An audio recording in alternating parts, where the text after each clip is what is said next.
This morning we conclude our month of exploring the theme of healing, exploring the question, what does it mean to be a community of healing? And our focus is on life after death.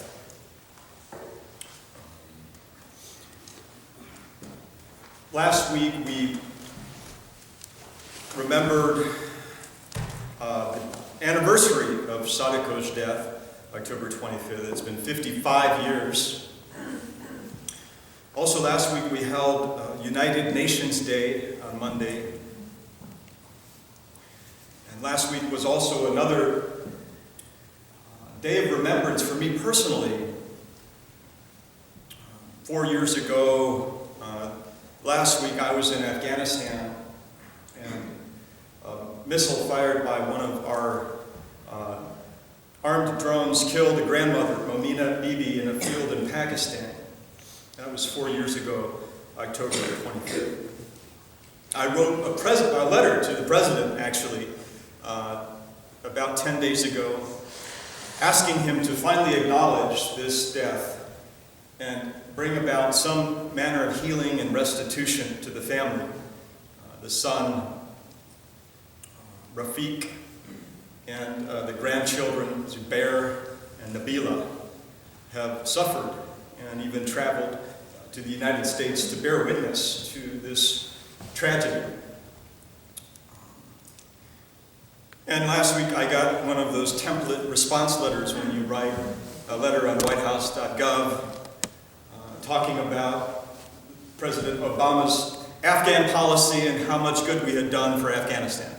After I wrote a very specific request in that letter addressed to him, to acknowledge, just beginning with one, we were very quick to acknowledge Western people who were killed, American, but have not yet done the same for Muslims.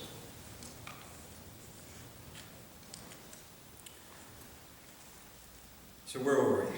Life after death.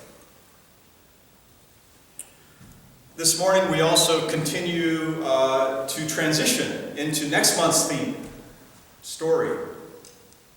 And the thing about theme-based ministry is life doesn't always fit into monthly themes. And there's a lot of overlap and cross-fertilization that happens. And just because we're not dealing with healing in November doesn't mean that we don't need to continue to think and do the work of healing in November and beyond. But healing and story come together in our exploration this morning.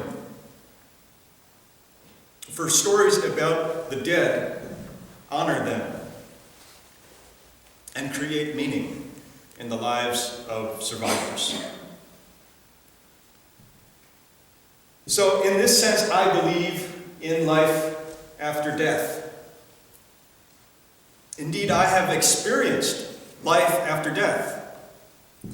I'm not talking about the kind of life that may or may not continue after my own physical death, after I leave this earthly existence. I'm not talking about that kind of life after death. I'm talking about life as we know it on this earth after the death of others. And by life, I do not mean simply existing. By life, I mean human flourishing, an existence characterized by human fulfillment and human development. Death is one of the few certainties in life. Death and what else was there? Oh yeah. Some of us here this morning have had near-death experiences. Others have lost loved ones to death. Who among us does not know someone who has died? In one sense, on a very personal level, we are all experiencing life after death. We are all, in a sense, survivors. We have all identified at one point or another with those classic 5 stages of grief, from Elizabeth Kubler-Ross. You know what I'm talking about. Denial and isolation, anger, bargaining, depression or sadness, and then finally acceptance. It is what it is. Well, whatever our personal experiences with death, we are all part of a larger culture of death. The Christian mystic Henry Nouwen writes, "Our ability to entertain even the possibility of a nuclear war is part of a much wider and deeper domination by death." He continues, "More than ever before in history, we are surrounded by the powers of death. The rapidly escalating arms race," Nouwen wrote this in the 80s, but not much has changed, "has created a death mood," he says, "that pervades our thoughts and feelings in ways we are only vaguely aware of. We try to live and work as if all is normal, but we hardly succeed in keeping the voice of death away from us. It's the voice that asks, why work when all you create will soon be destroyed? Why study when your doubts, or when you doubt that you will ever be able to use your gifts? Why bring forth children when you cannot promise them a future? Why write? Why make music? Why paint and celebrate when existence itself is in doubt?" These are the voices of despair and hopelessness. We cannot allow ourselves to give in to the powers and forces of death. I was in Japan last year, 70 years after the United States dropped the first and only atomic bomb on civilian targets, human targets. On August 6th, I was in Hiroshima. On August 9th, I was in Nagasaki. I heard the testimony of the explosion-affected people, in Japanese, the hibakusha. I walked on sacred ground, and I experienced the power of ritual. This morning we read the story of Sadako. We read about the Peace Park. We read about the white doves. In Hiroshima, I was there. I saw the white doves released. I was part of a ritual that morning of religious leaders. Some of you have heard this story, where we gathered to say prayers at an altar set before the mound. The mound is the site of 70,000 ashes. And I had a stole that was much like this one, the one that was given to me when I was installed into this congregation, because I was there as a religious leader and I wanted to communicate this symbol, which speaks all languages. But something mysterious happened that morning as I was moving from the mound to the promenade where the main peace ceremony was occurring, where the Prime Minister was going to speak, where the doves were going to be released, where the bell was going to be rung at approximately 8:10 in the morning. I found myself wading through crowds of people. I had taken this stole off and I had draped it over my shoulder because it was August and it was hot and it was already, even though it was 8 in the morning, about 90 degrees, but I had put it over my shoulder just like this because I was shoulder to shoulder moving through the crowds of people. And it was hot, but I wanted people to see the message that I was bringing of peace. Well, the mysterious event was that one moment the stole was there in my shoulder, the next moment it was gone. Disappeared in the crowd. I panicked. I thought, oh, I've lost the stole that my congregation gave me. It was something very precious to me. But I didn't want to be late for the ceremony. I needed to get to my seat. So I found a seat, and the ceremony began, and it wasn't 5 minutes into the ceremony when the bell was rung and the doves were released, and suddenly white doves, just like this one, were flying overhead. And I started to weep. I realized that the small moment of panic that I felt when I had lost something precious, that moment of panic, was what the people of Hiroshima who survived experienced that day. My God, what's happened to my wife? What's happened to my children? What's happened to my home? What's happened to my city? What's happened to this earth? And the experience of losing my stole in Hiroshima on August 6th brought me into touch with that emotion just for a moment. Well, by some mysterious ways, the stole came back. And here it is. It's not the same one, it's stole 2.0. This one has a chalice on it. I actually like it better. The other one didn't.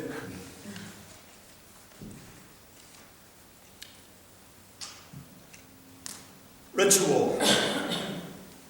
Life after death. White doves. We read about rice paper lanterns released onto the Ota River. I did that at sunset, a powerful experience. We read about paper cranes, and we read about the statue of Sadako in Hiroshima Peace Park, and how she lives on. The story lives on. In life, despite her death.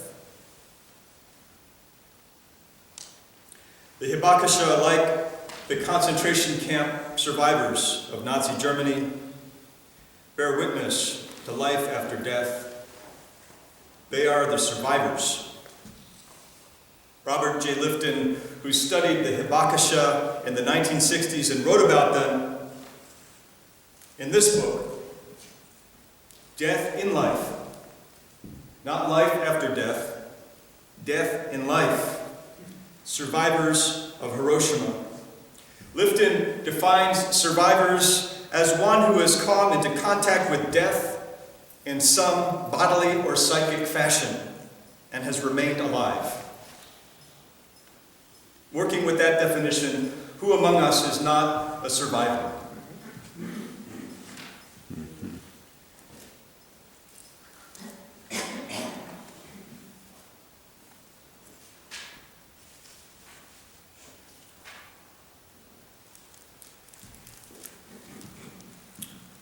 Lifton writes, after defining survivor, from this broad perspective we may compare patterns we have observed in Hiroshima to those of other extreme historical experiences, the Nazi persecutions, the plagues of the Middle Ages, and responses to ordinary forms of disaster, as well as to individual survival and association with the dying patient. He points to what he calls universal themes that we can draw from the survivor story of the Hibakusha. 5 general themes: the death imprint, death guilt, psychic numbing, nurturance and contagion, and formulation. We can't go into all of these now, it's very rich, but I want to focus on this last one just for a moment, formulation. He writes, this quest for formulation turns both Hibakusha and concentration camp survivors into what has been called collectors of justice. Beyond medical and economic benefits as such, they seek a sense of world order in which their suffering has been recognized, in which reparative actions by those responsible for it can be identified. Maybe you've seen some of the news lately coming out of Austria about Hitler's birth home and whether it will be destroyed or preserved. And there's controversy. There's concerns that about destroying this building could be interpreted as erasing a memory that needs to be preserved. But the government is concerned about it becoming a pilgrimage site for neo-Nazis.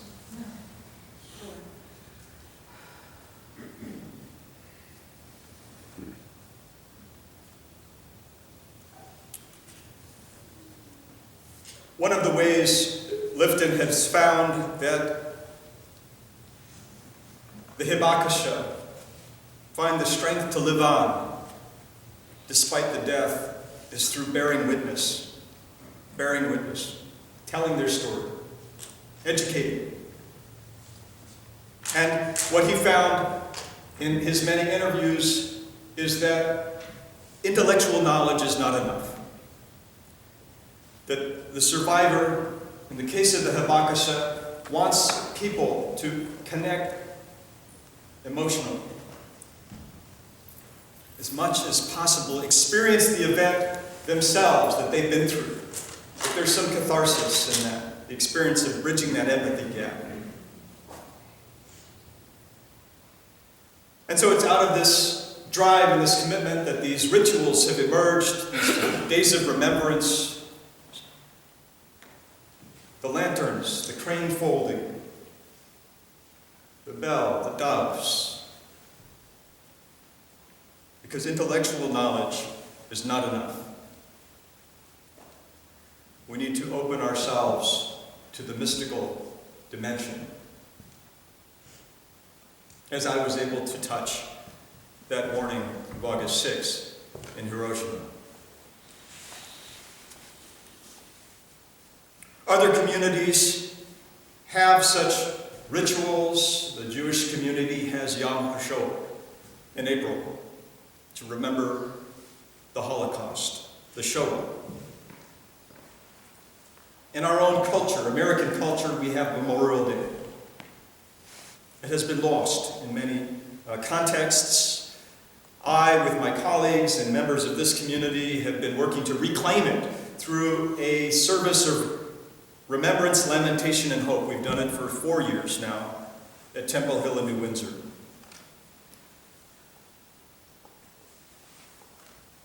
Last year, in May, actually, this past May, we created space for the father of Lou Allen to bear witness.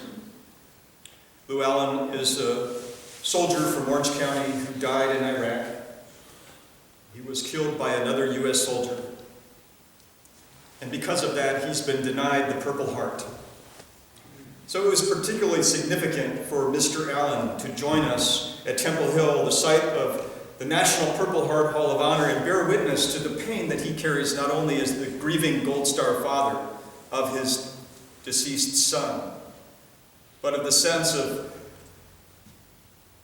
betrayal, abandonment by a culture that doesn't want to remember his particular story because it doesn't fit the heroic myth.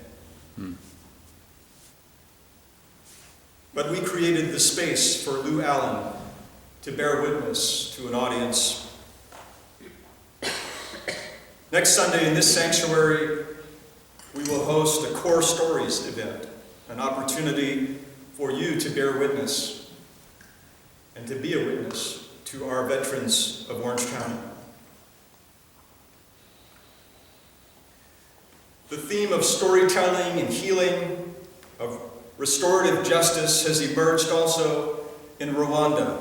I was moved to see Rwanda emerge in the world news earlier this month with a positive story.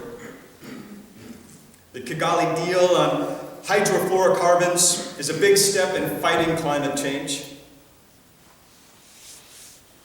28 meetings of the parties involved in the Montreal Protocol since 1987 finally produced this significant achievement.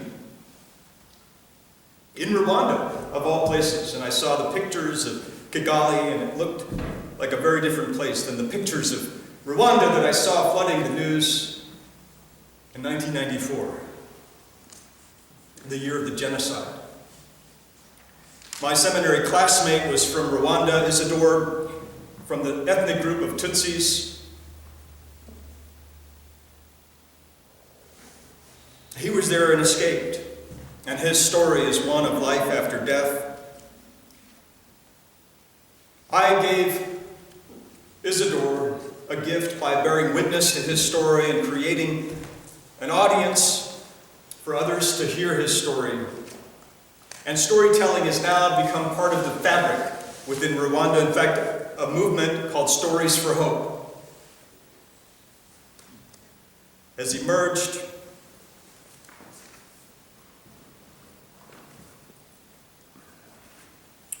And Stories for Hope fosters intergenerational dialogue between those who lived before and during the genocide and those who were born after.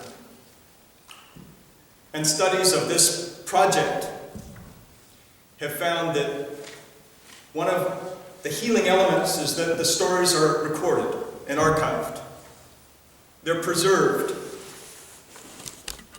And for those who are survivors, just like the archives in Hiroshima that capture and record their stories, and similar archives that are capturing the stories of concentration camp survivors, preserving the story, retelling the story, is an integral part of healing and navigating life after death.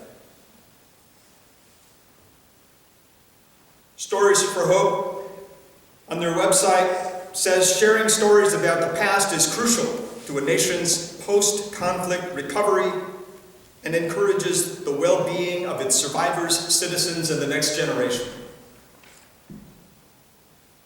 And this is true, I believe, not only for Rwanda, but for our own nation. We are a post-conflict, mid-conflict nation.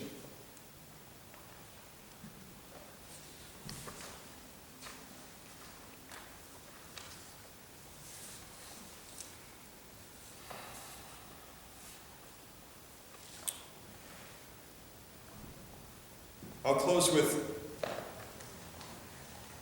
a few more thoughts from